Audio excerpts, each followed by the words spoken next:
And we are live. Welcome, welcome, welcome to the Dialogues About Death show with your host, Chris Miller. How are you, Chris? Good morning, Mary, and happy Memorial Day weekend to everybody. And really, before we get started, it's Memorial Day is not really a happy weekend. It's a day that we memorialize all of our veterans, our men and women that serve our country. And it's a day that they've sacrificed everything to give us the freedoms that we have here today. So I want to just bless everybody and have a blessed and safe Memorial Day weekend. I love that. And it's true. We do memorialize and thank those who gave their life for our freedom. And if you're watching today and you have someone who died in the line of service, we would love you to put that in the comments because we would like to honor them as well because we wouldn't be here for not their We'll do a shout out to your loved one today. Exactly. Well, Chris, we have an exciting show today. Yes. It is the topic today is how to help mom through a crisis. And I think a lot of us are dealing with this. We are kind of the sandwich generation where we are not only raising up our kids, but also taking care of our parents. You still have your mom. Is there anything that you deal with in regards to that? I mean, she's very active. I do. Just what we do is my mom, being in her early 80s, she has periodic doctor's appointments and healthcare things. So between me and my sister, we're always there to kind of help her out and support her and get her to her appointment stuff. She's still a really active senior. My mom, even though she's in her early 80s, she is still driving and she's still alert and ready to go. But as time goes on, everybody tends to slow down a little bit. And so we're there just to support mom whenever she needs us. And we're fortunate that we still have our mom, and hopefully we're here today to let others know that we're here to support you too. That's awesome. Yeah, we have an exciting guest that we're going to be bringing on in a couple of minutes. But before we do, I want to do a couple of housekeeping things. We actually have our next show scheduled for June 20th. So make sure you mark that on your calendars, which is our monthly Dialogue About Death show, which is going to be fun. And today we actually have a guest that is an expert in helping our parents through a crisis. Yes. His name is Ken Kuck, and I'm going to bring you up, Ken. And you and Chris are going to have an amazing conversation today. We have so many questions that have come in that are really diving deep into dealing with parent issues and helping them, give them the respect and honor that they deserve, and how to take care of them when they are having a crisis. So let's bring up Ken. Great. Yay! Hey, good morning, Ken. Good morning. How are we? Oh, I'm doing well, Ken. Thanks for joining me and being part of my show. I've been really excited and looking forward to this day that we can kind of come together and share how you can help people before they actually have to see me, because you're part of the transition, really, and it's really an important part. In a lot of our families that have their parents still alive are always kind of looking on how they can transition. And I know you and your wife, Anna, are a great support here in our community, and you help a lot of people in their transition. You really help seniors, if they have a fall or if they need transition and downsizing their homes and things like that. So I'm just looking forward today. Ken and I, we go back many years. Our kids have grown up together in school. We're fellow Rotarians. And we used to walk together years ago. We used to have early morning walks, and we used to have some great times and really vet each other and really be sounding boards to each other in our businesses. And I kind of miss those years. But here's a day that we can reconnect live and hopefully share some of our stories and enlighten other people here in our community and around Southern California to help their parents when they're needed. So, Ken, thank you for being here this morning. Well, thanks for having me today. Well, I'm going to go off screen, and Ken, I want you to begin the show by just telling people, as you said, Chris said, you're here in our community. Tell us a little bit about Synergy and why did you decide to take on this? This is a very unique career and calling, and I love to let people know what you do, why you do it, and why you have it here in Corona. Okay, perfect. Sounds good. So Synergy Home Care is part of a national franchise system. And so we started this business about 15 years ago. I was in staffing, and I decided to leave the staffing world and joined Synergy Home Care, opened our business 15 years ago, and it's been a thriving business ever since. So we've got about 70 employees here in the Inland Empire area that service couple hundred families. I think we've serviced over 1,000 families over the last 15 years, as a matter of fact, which is kind of crazy. Awesome. So, yeah. That's awesome, Ken.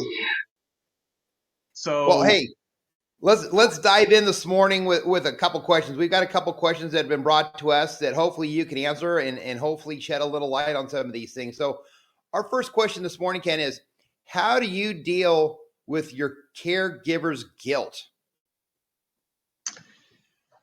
Caregiver's guilt. So caregivers can be a number of different people. Generally, it's a family member. A lot of times we deal with families that come to us and it's the first time they've had some sort of crisis. You've got somebody that, like last night, I had a good friend of mine. He called me in the car on his way over to his dad's house. Dad just had major surgery, heart surgery. Hospital discharged him too soon. They sent him home and they said, well, get some assistance. So he calls me, what am I supposed to do here? And that a lot of times is the same situation we have with most of our clients. They'll call us because they don't know what to do. They have a family member that ends up in the hospital, slip or a fall or surgery that happens. And they're people in my age group, Chris's age group, and they'll call the office or they'll call me up and say, hey, look, what do we need to do? Because the hospital didn't give us a lot of direction. They gave us a couple names to call, but I'm not sure what we need to do. How's this get paid for? I work all day long. I have kids I got to take care of. How am I supposed to take care of mom or dad at home and be able to still do my job and take care of my own kids? So yes, there's a little bit of guilt that happens with that because now all of a sudden they're put in a position where maybe it's a little challenging for them to figure this out and they have to navigate it by figuring out how to pay for it. Because at the end of the day, it's something that Medicare doesn't pay for. Their health insurance doesn't pay for. It's a very expensive thing if the family's not prepared for it. The family needs to look at that option before it becomes a crisis. So is an option like I've heard of like long-term care insurance? Is that something that's what it would cover, like your type of? It would cover it, yeah. So a lot of times people, Chris, you're my age, be looking at as an option, maybe taking on some long-term care because when we get to that spot, you can't get it. And so when you need to have it, it's not something you can actually go out and buy. So it's something you want to actually have because it gives you options. I never want to put my kids in a position where they're going to be the ones having to change my diaper and take care of me and feed me and stuff. I'd much rather them be there, be present with me as a family member instead of being there taking care of me situationally. So it's good to have options. And long-term care kind of allows for that by giving you a choice where you can get care, whether it's in your home or whether it's living inside an assisted living community. So, all right, great. Hey, I've got another question here for you. Sure. When should mom recognize the need for extra assistance? And maybe it's really, when does the family really make that? Because do you got to how do you break the news to mom? I think you need some extra help, or dad, you need some extra help. You know, it's interesting. I know you talked about your mom a little bit, so I'll give you a couple of stories here. So my wife, Anna, her mom, she passed away about 2 weeks ago. But prior to that, it was interesting because she was 95, but she was in her mid 80s and she was making the decision to move into a community setting, which is like an assisted living, independent living community for seniors. And it took her, I want to say 4 visits over a year. Same thing, coming out, visiting, looking at the property. She just couldn't pull the trigger. It became a health crisis when she had a pulmonary embolism to when she made that decision to move. My parents, mid 80s, same house, 50 years. We moved them about a month and a half ago after 50 years of being in the same home.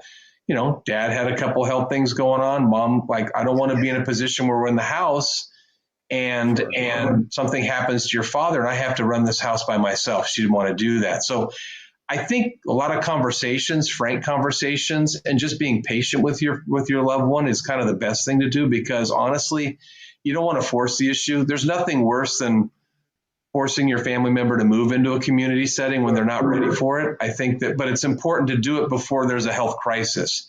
I always tell families, get care or assistance ahead of time or make that move ahead of time because you want to be in the position where you're in the community. If that's what you're going to do, you're living there, you've made some connections, some friends, you're familiar with the property, you've got a support system in there. You don't want to do it when it's a health crisis that's happened. Now, all of a sudden, now you have to move, and you're moving in a stressful situation, and you don't have the support system there when you do it. So one of the great ways to do that or get prepared for it is getting home care at the house too. So I have a follow-up question to that. So when you were like having your parents downsize into that apartment, did you go visit places in the area? Because I know they live in Orange County, and so there's certain areas that are better than others, and certain have better services that they offer. So what was that like? Did you take them out to visit, or did they say no? One day they just saw it online on a website. How did that kind of work?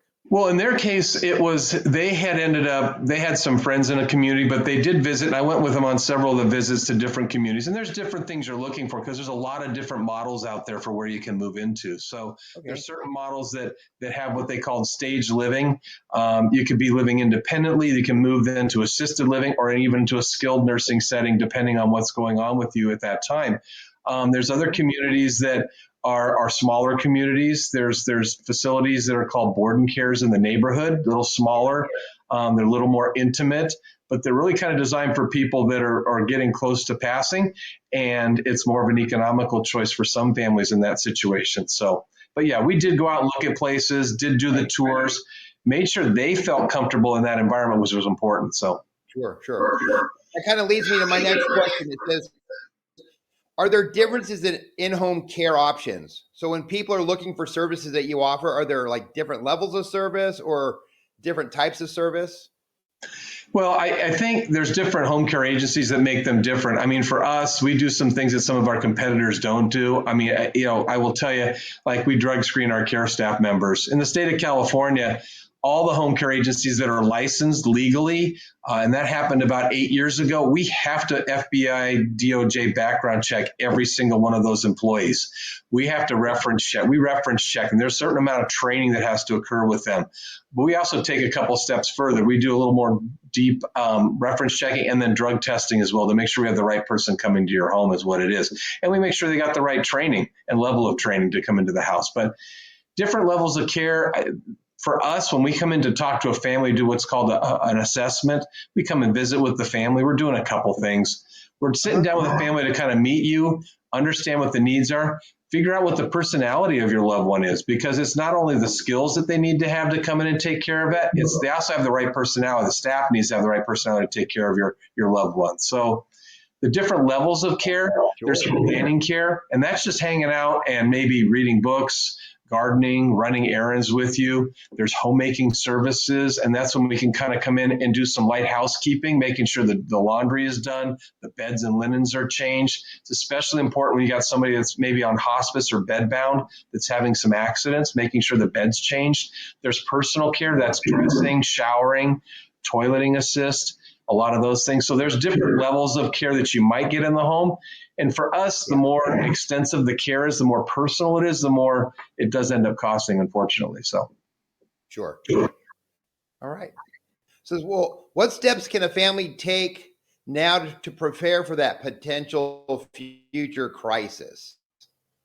I'd say be prepared. I would know, and I'd make sure you understand, does mom and dad have a long-term care policy, first of all? Was your mom or dad a veteran or a spouse of a veteran? It's understanding what your options are for paying once that thing happens, because a lot of times, again, our first interaction with the family is when it's an emergency, it's a crisis. Somebody has had some sort of medical emergency, like back to my mother-in-law, she had a pulmonary embolism. We decided that was the time she had to move. A lot of times it's a slip and fall. Mom's not safe in the house anymore. She needs to go someplace or get assistance. The hospitals are tasked, and Chris, you know this because we both sat on the hospital board. The hospital is tasked, once they discharge you from the hospital, they don't want you to come back unless something else is going on, because it costs the hospital. So what they want to make sure is you go home to a safe environment. So they'll recommend a lot of times you need to take mom or dad home with 24-hour care, or put them someplace at least for a period of time so that they're safe. So we're a good option at that point for a family when somebody's discharging from the hospital, when they come home, that we're there to assist them for a short period of time. Maybe it's a week or two, maybe just to give the family a break because maybe they're exhausted, maybe an overnight stay. Just have somebody that's there overnight with that family member to make sure they attend to their needs, whether they need to get changed or assistance to the bathroom, or make sure they're taking their medications in the middle of the night appropriately, and just helping out so the family can get some sleep. So, yeah. being prepared. So it's understanding what your options are and understanding when you do take them to the hospital, know what questions to ask the hospital when they do discharge and what your choices are. Okay.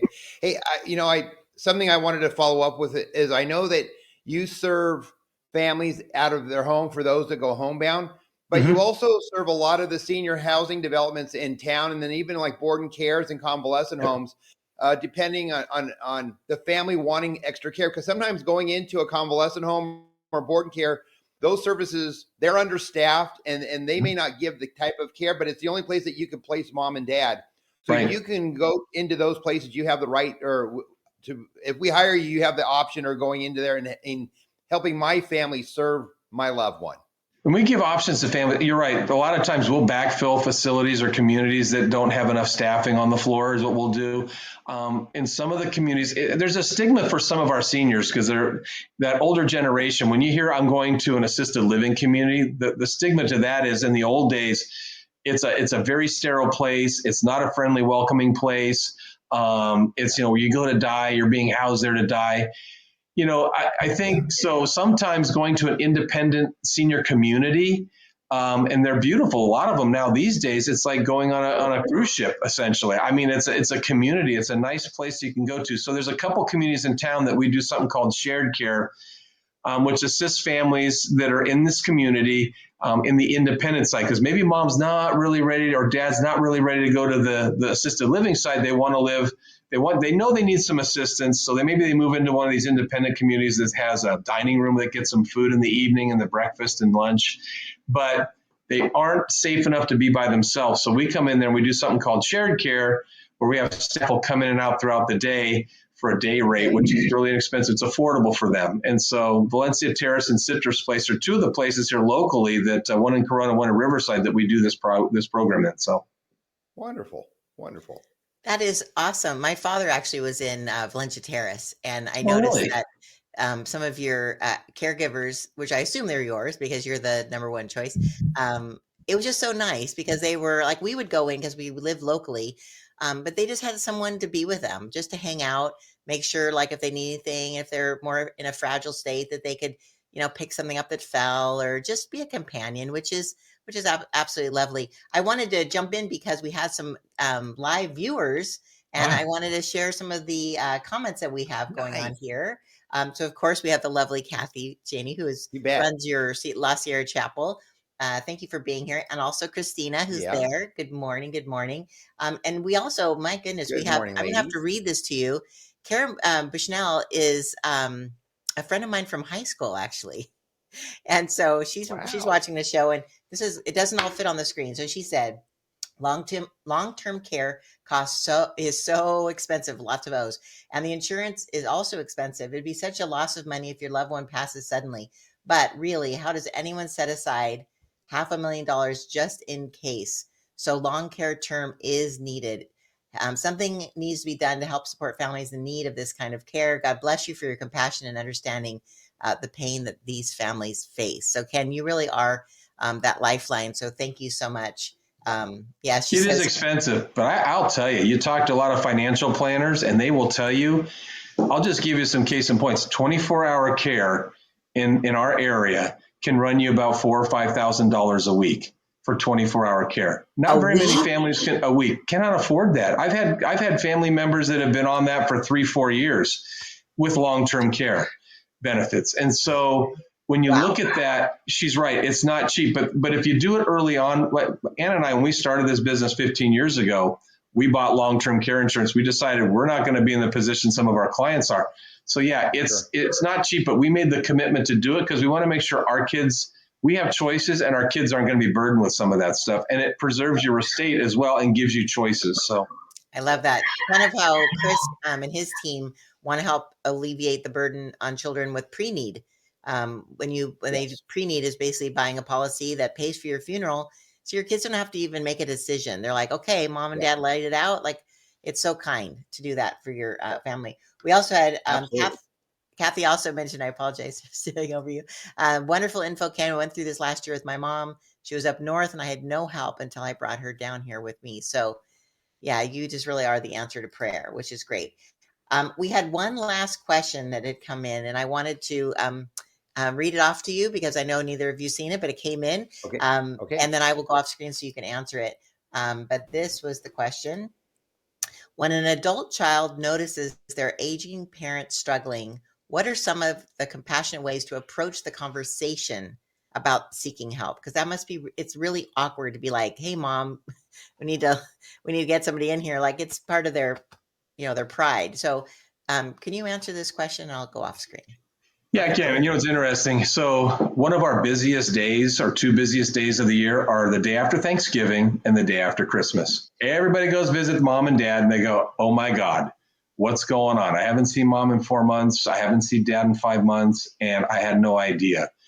So I don't think it's one conversation. It's a series of conversations. Like I told you earlier with my mother-in-law, it literally was 4 or 5 times of visiting, being patient, walking through the process, having that conversation. Same thing with my parents. We literally had this conversation about moving for probably about 8 months or 9 months before they finally made that decision. So it's not one conversation. It's a series of conversation, just listening to them, making sure that they understand that, hey, look, it's not just for you, mom, it's for me. I want to make sure you're safe. I want to make sure that you're okay. And sometimes it's as little as just, it's amazing to me. Sometimes we'll get a call from a family. They'll go, hey, we need to have all this help. Sometimes you just start off with one visit a week, maybe a 4-hour visit to help mom maybe do some things so they get acclimated to having some assistance in the house. You'd be surprised some of the bonds that the care staff makes with those family members to where they go, hey, you know what? Mom really likes Susie. Matter of fact, one of our Rotarian friends, we've been taking care of his mom for probably about 2 years now. And the caregiver are like best friends. They talk about stuff. Yeah. Hey, you have no idea what they were talking about yesterday. So they become friends and they do stuff together, and it gives peace of mind to the family member. And then it gives some distraction, diversion, and some eyes on the ground for the family, I guess, that when they're not there, they can see. Because sometimes if they're there on a weekly basis, the caregiver can say, hey, look, something's up with mom right now. She's not acting her normal self. Maybe something's up. You might want to take her to the doctor. So there's some benefit to that too. So it's a series of conversations. It's not a one-off. It's just listening and being compassionate about it and just kind of raising your concerns and maybe making it a little bit about you in the sense that I want to make sure I feel good about you being safe, mom. So that's part of it. So. I love that. It's awesome. We're having a little bit of feedback. So I don't know where that's coming from, so I apologize. But Ken I'm going to, again, go off screen, but I just wanted to jump in here. We're at the end of our show.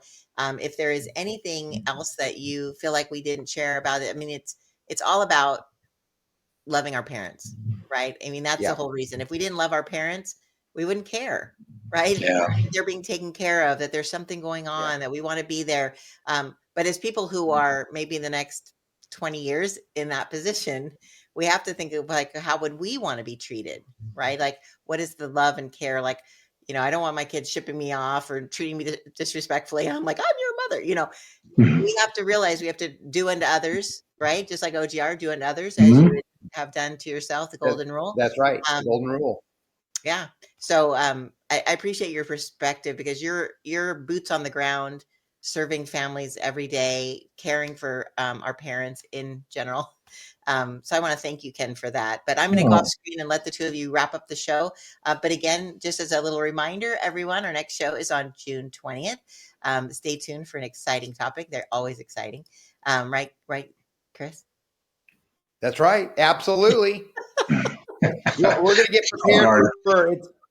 Summertime is right around the corner. It's Memorial Day weekend is the beginning of the summer season. So we're going to probably bring some topics maybe about summertime and living life to the fullest and having at it before you have to really prepare for the inevitable. Right. Unexpected, inevitable. That's right. Living every day like it's our last, right? Yeah. Serving others, being a blessing.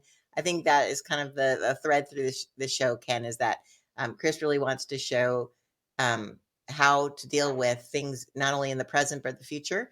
And I think we're taking the stigma off of what is inevitably happens to everyone, right? We all pass away someday.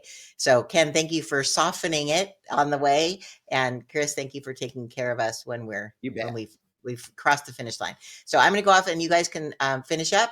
And Ken, please again share with us any last thoughts you have about again how to have those conversations and things to think about when you're ready to make that decision to help your parents in this. The only thing I think the last thing I would say is just modeling. I will tell you that I know there's something mentioned earlier. I think it's important that if you treat your parents well and your children see that you treat your parents well when they're going through that crisis and stuff, you can maybe expect that same level of treatment that you get when it comes to your turn to be taken care of by your family and kids. So I think I remind family members all the time that ones that are treating their parents a little bit poorly, hey, look, your kids are watching, you know, you don't want to be in that position. So just treat people in a nice way and make sure you're kind and loving to your parents, because it's a difficult time when you start losing your independence, and we're all going to be there at some point in time. So absolutely, I fully agree. I appreciate that perspective and those points, Ken, because I'd have to say, you know, with being a caregiver for my wife for those 4 years, it takes a lot, and for families to take care of their loved ones, and you still have to run your household with kids, and you have to run your businesses. Having a service like Ken's Synergy Healthcare really does relieve that burden, and you can still function, and it really would take a lot off. And I would have said I would have most likely have used it if I didn't have the support of my own family, of my sister, my mom, and all my other close friends helping me with my wife.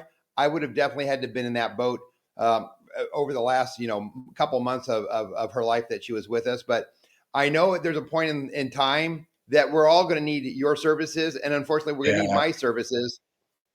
And it's the important thing is to talk about it. Nobody ever wants to talk about services for their parents when they're getting elderly. No one ever wants to talk about death either. But these are important conversations that need to be taken. And like you said, the holidays, birthdays, gatherings, those are topics. Just bring them up in conversation, because it's when you start bringing it up and talking, it starts softening the blow. I've talked to my mom about it, and my mom says, I'm not going to be one of those old people that are going to try to live. She goes, I've taken her to Valencia Terrace, and she's seen us down to all the local homes here. And some of her friends have already moved in there. She goes, man, they look like they're having a great time. And they do. They have so many wonderful services. I've seen where a husband and wife, they've lost their spouse and they're living at home, and their demeanor starts to go downhill. But when they move into one of these senior complexes, they end up cocooning is what they do. Spark a life, don't they? Yeah, they kind of come alive because they're interacting with people again, and it stimulates their mind. So really, it's an important part of life is getting that connection with other people, because that's what keeps you youthful and keeps you going when you have that interaction. If you stay home by yourself and you cocoon yourself and you isolate yourself, that's a doom for disaster. And so I definitely would recommend Ken Services, getting your parents out there, talking about the long-term care when it's needed. And it's here. We have it here in our community here in Corona Norco, and there's other agencies in Southern California if you're not here in Corona Norco area. But if you do, Ken at Synergy Healthcare and his family and all his staff do an amazing job. So Ken, any last words before we head out today? That's it. I think we need to start a new podcast about dialogues about life, maybe. Living life. There we go. There we go. And that's why we talk about this, because we want that transition. We want to live life. And so that's why we talk about these things, take the stigma out of it, so then you can live life. So when an accident occurs or when death occurs, then you're ready and prepared for it. Exactly. Words well said. So thank you very much for coming out. I truly appreciate your friendship and your love as a Rotarian and giving back to our community. So thank you for being a guest here today, and I look forward to getting together in the weeks to come. Yep. Thank you, sir. Good seeing you. Thanks for having me today. You're very welcome, Ken. Have a great weekend. And like I said earlier, I don't want to say happy Memorial Day, but have a safe and blessed Memorial Day weekend. And if you do see a veteran out there, give them your praise of thanking them for their service that they dedicate and put their life on the line so we have our freedoms here in America today. Thank you. Thanks. You bet.